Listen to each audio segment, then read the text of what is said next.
Assalamualaikum warahmatullahi wabarakatuh. Selamat pagi anak-anakku. Kita akan bertemu kembali di materi bahasa Indonesia. Sebelumnya mari kita berdoa terlebih dahulu menurut agama kita masing-masing. Berdoa dimulai. Ya, jadi saya nggak bisa menemukan ini karena ujian ini kan, karena ada namanya betul Pak, coba selesai. Dan ada kondisi bagus.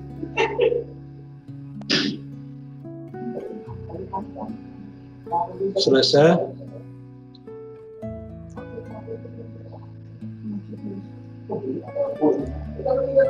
Baik.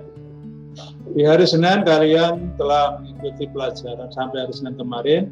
Kita telah menelaah kisi-kisi ujian sekolah nomor 1 sampai dengan 18. Nah, dari kisi-kisi dan soalnya yang kemarin dijelaskan oleh Pak Lauri, ada soal nomor 18 yang tolong sekali lagi anak-anakku yang mengikuti kegiatan pembelajaran daring ini dicermati ulang. Nomor 18 ya, dijelaskan di sana.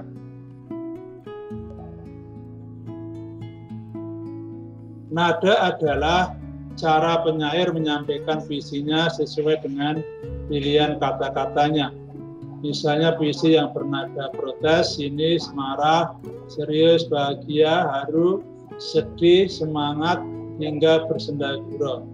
Kalau kita gunakan pengertian nada di atas, maka tidak jelas perbedaan antara nada dengan suasana.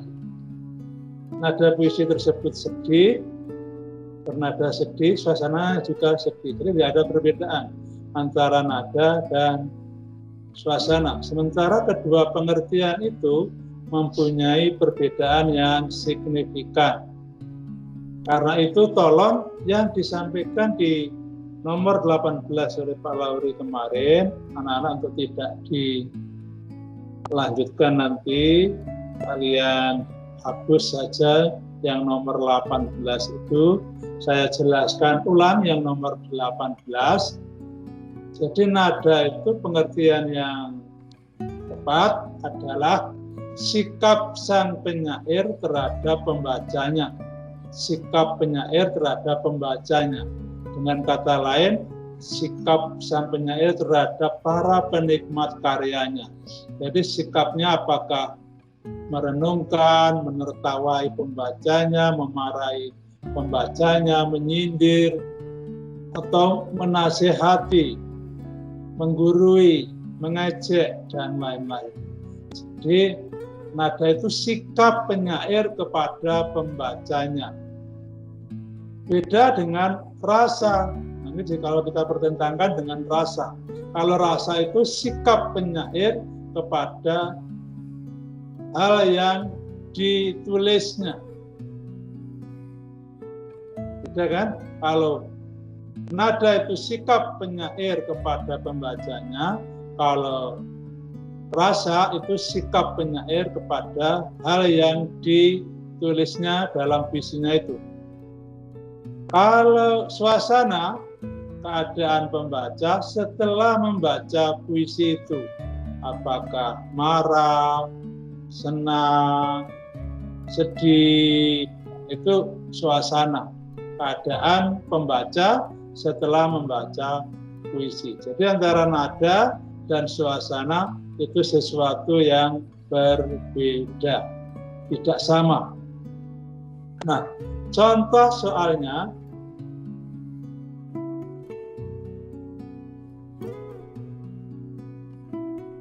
bila kasihmu ibarat samudra, sempit lautan teduh, tempatku mandi, mencuci lumut pada diri, tempatku berlayar, menebar pukat dan melempar sauk. Kalau aku ujian kemudian ditanya tentang pahlawan, namamu yang kusebut paling duluan. lantaran ku tahu engkau ibu dan aku anak. Ini sebuah kutipan puisi. Nada kutipan puisi tersebut adalah, silakan dijawab, apakah menyanjung, menyemangati, menyindir, atau mengejek? A, B, C, D. Silakan diketikkan di chat. Siapa yang duluan?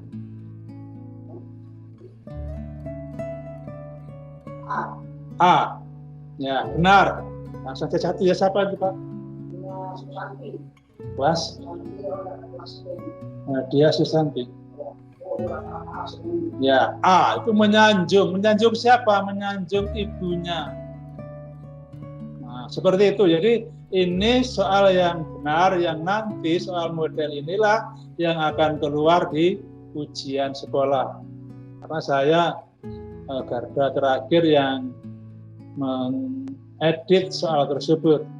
Jadi nanti kalau kalian salah sangat disayangkan. Ini soal kategori harusnya maksimal sedang, tidak sampai sulit ya. Ya, jadi ini menyanjung siapa? Menyanjung. Jadi si penyair itu menyanjung seorang ibu. Nah, apa itu? Sikap penyair kepada pembacanya mengajak untuk menyanjung kepada ibunya.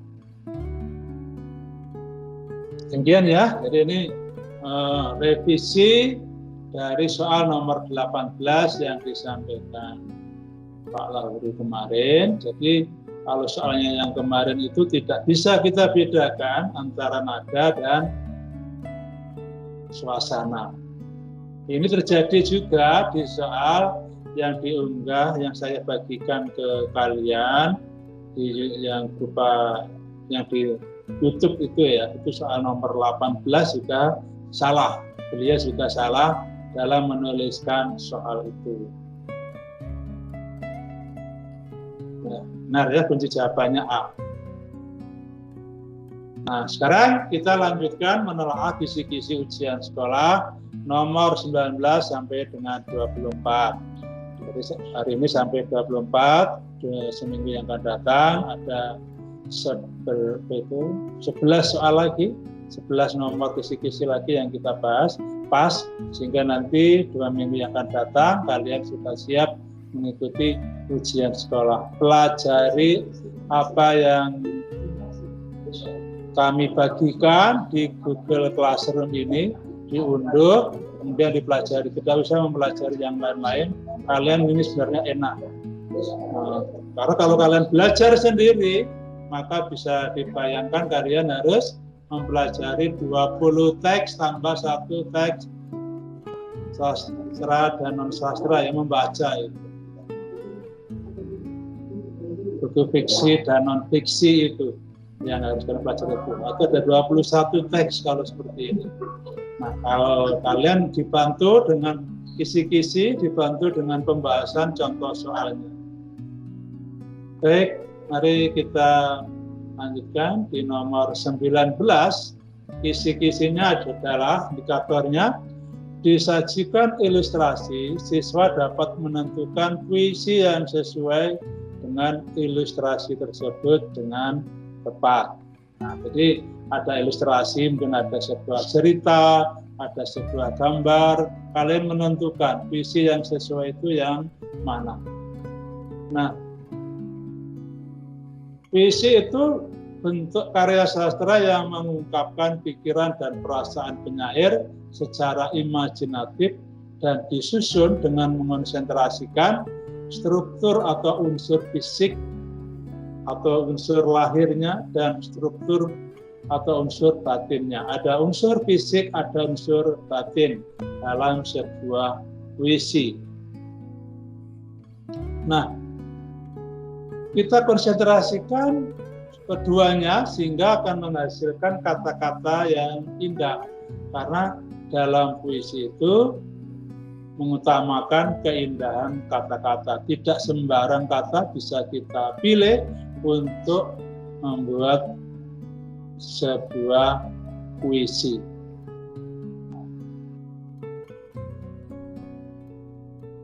Unsur batin puisi itu ada 4. Yang pertama tema, 2 perasaan atau rasa, itu sikap penyair pada objek atau hal yang diangkatnya dalam puisinya. Kemudian yang ketiga nada dan suasana, keempat amanat. Ada 4 hal ini yang ada dalam unsur batin puisi. Nah, ini kalian pelajari kemarin di semester ganjil kelas 8. Unsur lahir atau fiksi puisi itu yang pertama diksi, yang kedua imajinasi, pengimajian atau citraan. Ini ada 4. Yang pertama citraan penglihatan, visual, citraan pendengaran, audio, citraan taktil, perasaan dan perabaan, dan yang keempat citraan gerak. Kemudian penggunaan kata konkret, memang kata-katanya konkret, memang menunjuk pada hal yang sama dalam alam nyata. Gadis kecil berkaleng kecil, memang dalam kehidupan sehari-hari ada seorang gadis yang membawa kaleng kecil untuk apa? Yaitu untuk minta-minta kepada orang lain. Biasanya di lampu traffic light, lampu merah hijau kuning itu. Di simpang 4 mereka minta-minta, penulisnya menulisnya gadis kecil berkaleng kecil. Ada gadis kecil membawa kaleng kecil. Penggunaan kata konkret. Kemudian rima, persamaan bunyi. Itu bisa rima sama, rima silang. Ya, kalau rima sama itu AAA, kalau rima silang AB. Ritma itu pertentangan bunyi, tinggi rendah, panjang pendek, keras lemah yang mengalun dengan teratur dan berulang-ulang sehingga membentuk keindahan. Yang berikutnya tipografi yang belum muncul ini gaya bahasa, itu termasuk unsur lahir atau fisik puisi. Nah, menulis puisi itu tadi saya sampaikan perlu memerhatikan ilustrasinya.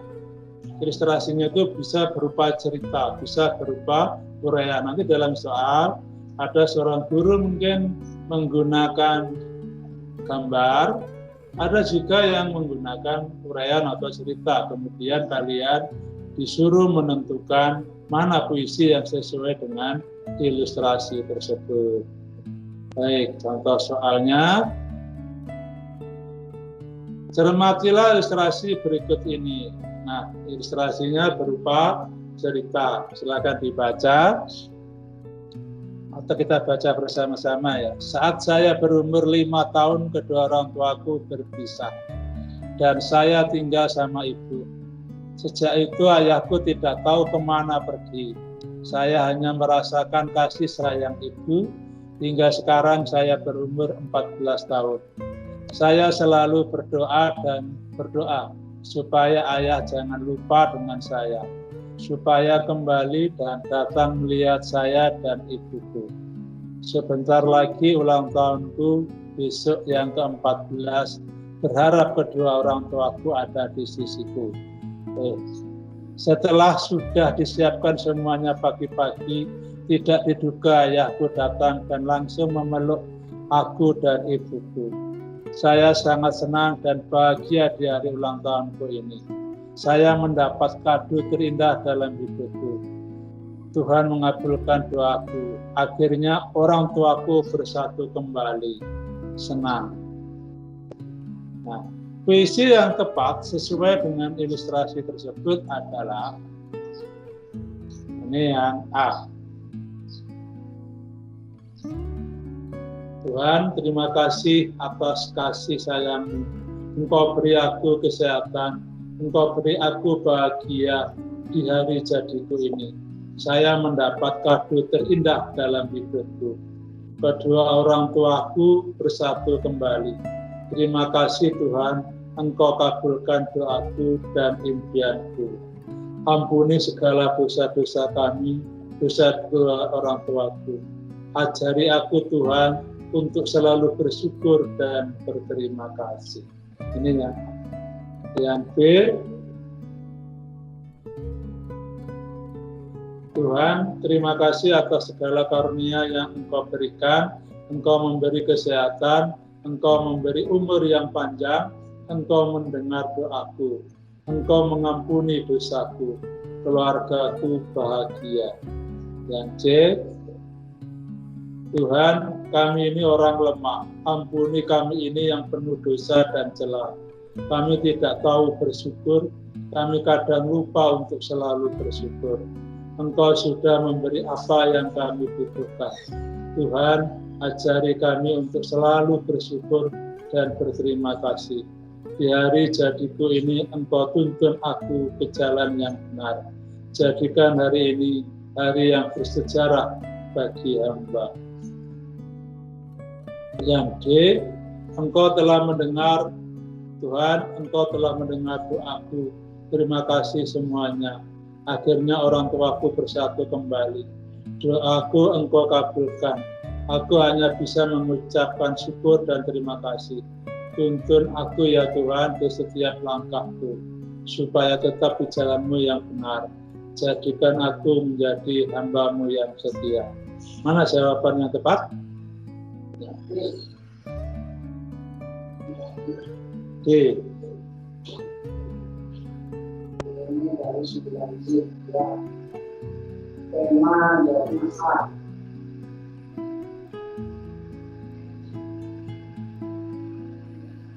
Tema 9C. Kami sudah berdoa. April sudah ada A. Aslam sudah ada jawabannya B.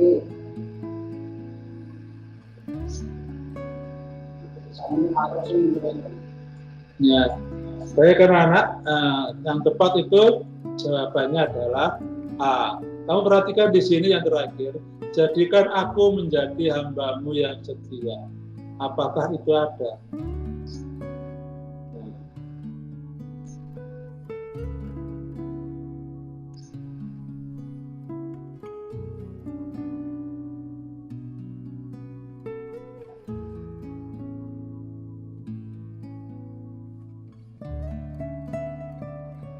Nah, ini yang benar ini A.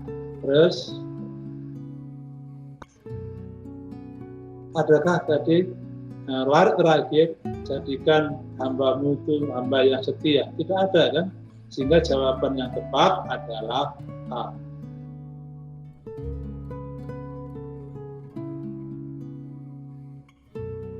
Nah, sekarang nomor 20, kisi-kisi nomor 20, yaitu disajikan kutipan 4 paragraf teks ulasan yang tiap paragrafnya diberi nomor. Siswa dapat menentukan pernyataan yang berisi kelemahan atau kelebihan kutipan teks ulasan tersebut dengan tepat. Ini bisa kelemahan, bisa kelebihan, bisa dua-duanya. Nanti di soalnya ya, mana yang menunjukkan kelemahan atau kelebihan. Struktur teks ulasan kelas 8 semester genap kemarin, yaitu yang pertama itu identitas karya, yang kedua orientasi, yang ketiga sinopsis, keempat analisis, dan kelima evaluasi.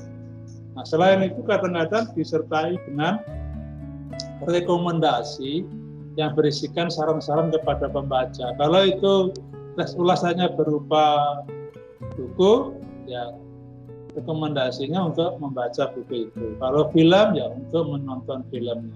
Kalau musik, untuk menonton atau mendengarkan musiknya.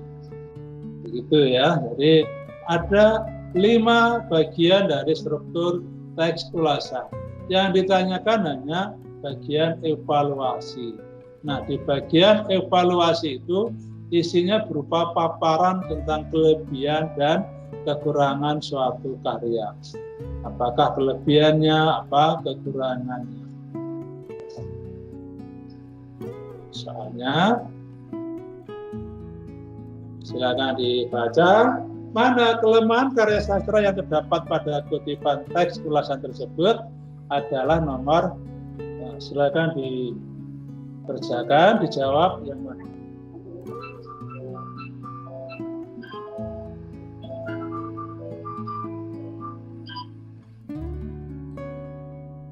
Sudah ada yang jawab? Masih baca berarti ya.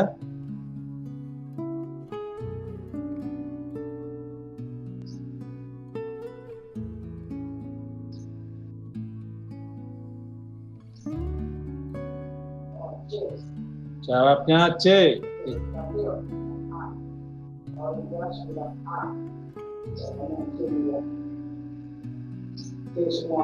Ya, jadi ini soal yang mudah. Nanti kalau soal yang berat seperti ini, walaupun ini hanya kalian diperlukan untuk membaca satu-satu. Ada 4 paragraf kalian baca semua. Jadi yang benar adalah C.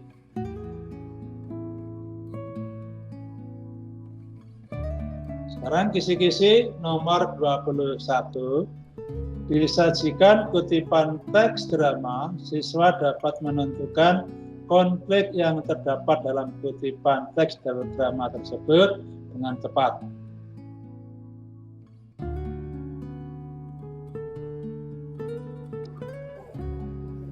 Nah, struktur teks drama itu yang pertama prolog, berupa pembukaan atau peristiwa pendahuluan dalam sebuah drama disampaikan oleh tukang cerita atau dalang. Ini berisi gambaran pemain, latar, dan sebagainya.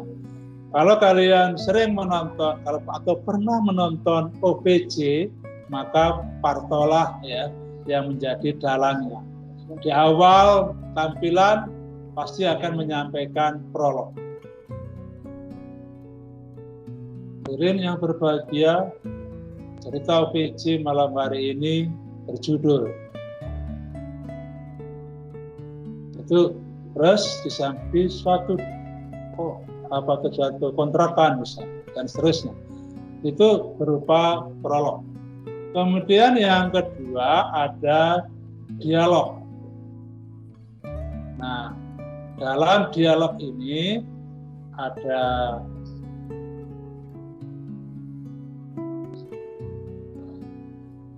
urutan peristiwa dimulai dari orientasi, komplikasi, dan resolusi. Ada orientasi, ada komplikasi, dan resolusi. Orientasi itu bagian awal cerita yang menggambarkan situasi yang sedang atau sudah terjadi. Pengenalan, bagian awal cerita, pengenalan sebuah cerita dalam drama itu menceritakan tentang apa. Kemudian yang kedua, komplikasi, konflik-konflik dan pengembangannya. Ada gangguan-gangguan, ada halangan-halangan dalam mencapai tujuan atau kekeliruan yang dialami tokoh utamanya. Pada bagian ini dapat diketahui watak tokoh utama yang menyangkut protagonis dan antagonisnya. Jadi dalam sebuah drama ada konflik-konflik. Sebuah cerita akan menarik jika konfliknya menarik. Nah, jadi kalau sebuah drama akan menarik kalau konfliknya menarik. Bahkan kalau drama itu berseri, maka seperti sinetron itu ya, itu akan menarik jika penontonnya disuguhi konflik terus. Tidak ada konflik, cerita akan mati dan akan ditinggalkan oleh penonton. Yang ketiga itu resolusi, bagian klimaks dari drama, berupa babak akhir cerita yang menggambarkan penyelesaian atas konflik-konflik yang dialami para tokohnya. Bedakan resolusi dengan epilog ya. Beda ya. Kalau resolusi itu masih dalam bentuk dialog. Ada dialog bagaimana akhir ceritanya. Tapi kalau epilog, prolog dan epilog itu dalam bentuk narasi, tidak dalam bentuk dialog. Jadi prolog dan epilog itu bentuknya narasi, cerita. Nah, sehingga resolusinya juga dalam bentuk dialog. Itu bagian akhir dari sebuah cerita. Saya khawatir nanti kalian sulit membedakan antara resolusi dan epilog.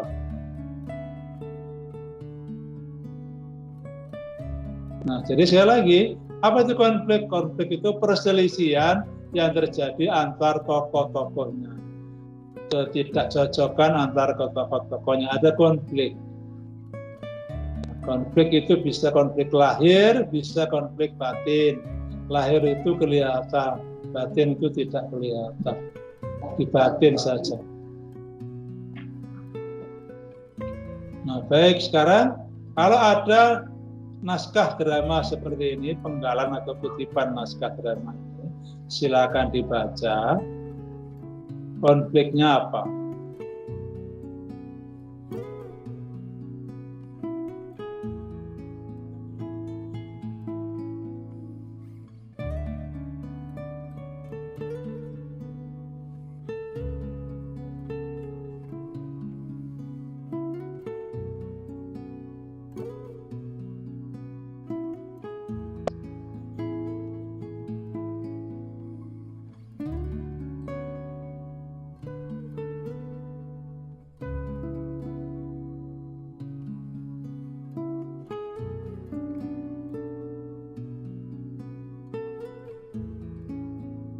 Ya, harapan saya sudah selesai dan membacanya. Sekarang konflik yang terdapat dalam kutipan teks drama tersebut adalah mana? A, B, C, D.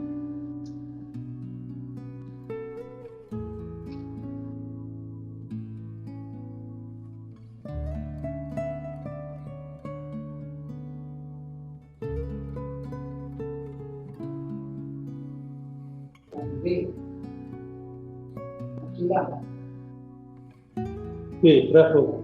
Oh, B semua. B, ya, berarti ini kalau B semua, benar ya. Ini kuncinya adalah B.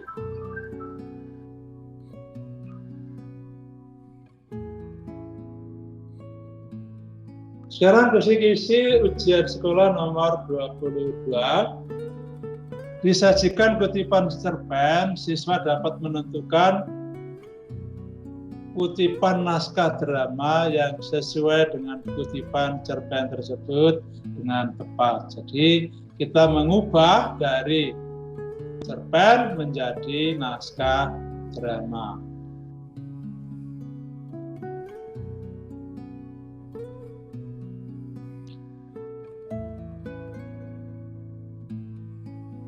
Ya, baik. Pada setiap dialog atau pergantian peran pelaku ditulis nama pelakunya. Ini kalau menulis naskah drama ya. Dalam dialog terdapat tokoh, ada tokohnya, kemudian wawancang.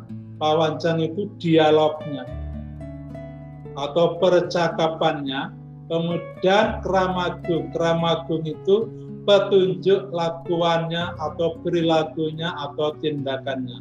Biasanya dicetak diberi kurung sebelum dialog atau sesudah dialog. Apa yang harus dilakukan oleh pemain itu namanya kramagung. Kalau wawancang itu dialognya, ya. Jadi dalam sebuah naskah drama itu ada tokoh, ada dialog, ada petunjuk lakuannya. Ada tokoh, ada wawancang, dan kramagung.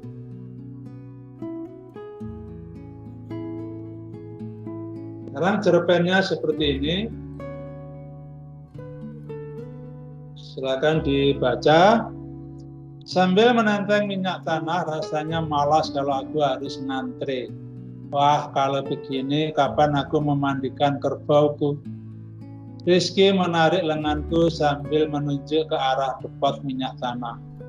Dia menyuruhku meletakkan kaleng minyak tanah dalam antrian sementara aku memandikan kerbauku. Aku menganggukkan kepala, ternyata benar juga perkataan Rizky. Nah, sekarang kutipan cerpen tersebut jika diubah menjadi teks drama adalah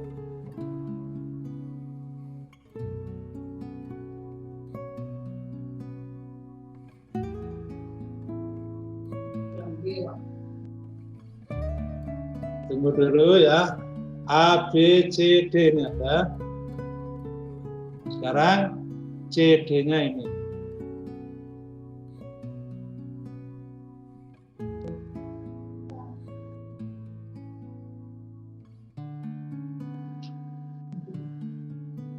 Masuk ke dalam tidak jawaban masuk konsisten D. Apa jawabannya? B.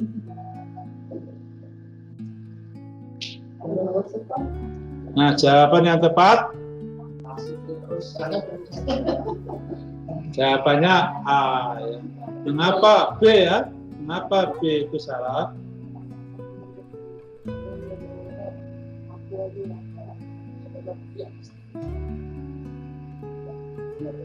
Yang benar itu harus ngantre atau harus berdiri?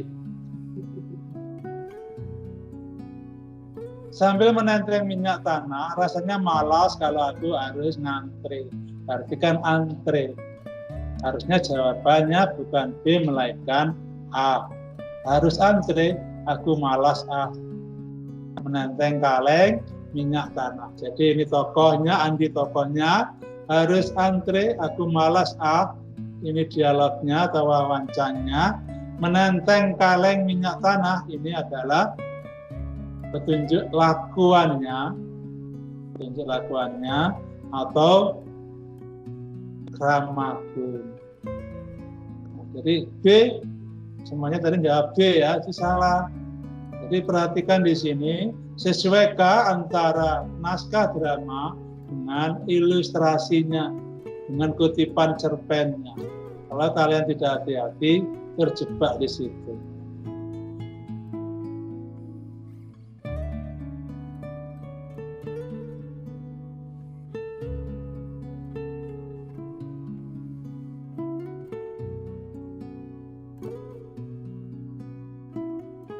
Baik, kita lanjutkan. Sekarang kisi-kisi nomor 23. Disajikan ilustrasi, siswa dapat menentukan isi pidato yang tepat sesuai dengan ilustrasi tersebut. Nah.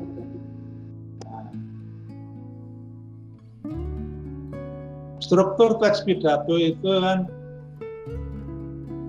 yang pertama pembukaan, itu salam pembuka, sapaan hormat, ucapan syukur, kemudian isi pidatonya berupa penyampaian gagasan, pendapat, pandangan, dan alasan, yang ketiga imbauan dan ajakan. Penutupnya berisi simpulan, harapan, ucapan permohonan maaf, dan terima kasih, yang keempat salam penutup. Nah, sekarang kalau seperti ini, ilustrasinya, isi pidato yang sesuai mana? Jadi ini kelas SMP1 akan menyampaikan sambutan di Hari Pendidikan Nasional. Maka yang benar mana? A, B, C, dan D.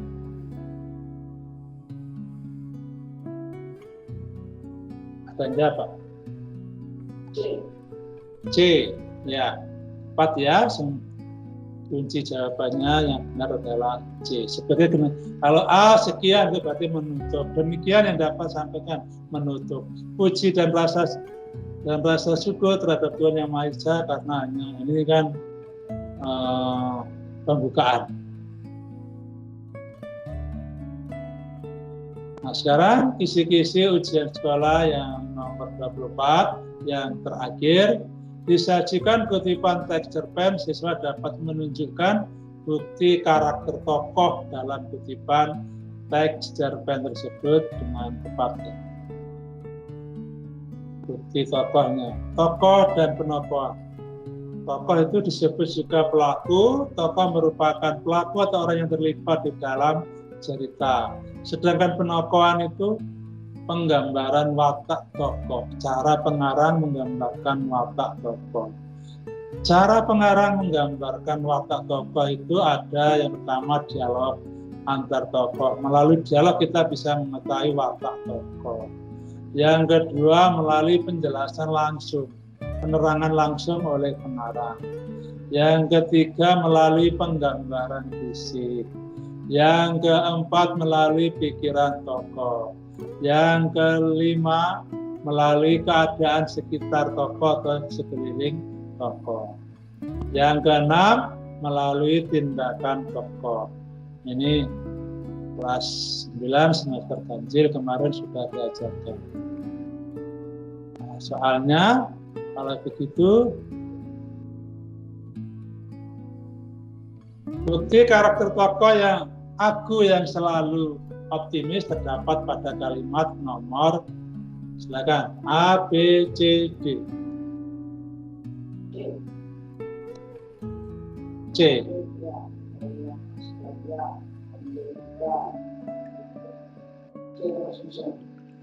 Ya, berarti memang benar, bisa jawab. Kunci jawabannya adalah C. 3 dan 4. Aku punya harapan kelak akan menjadi peternak yang sukses dan optimis. Aku harus bisa bermanfaat bagi orang lain. Nah, ada yang ditanyakan mungkin?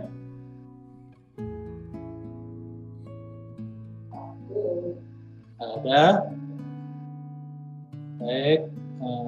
Pertemuan selanjutnya nanti dengan Pak Lauri kembali di hari Senin minggu depan, yaitu menelaah kisi-kisi ujian sekolah nomor 25 sampai dengan 30.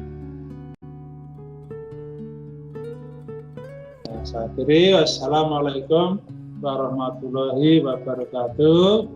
Selamat pagi dan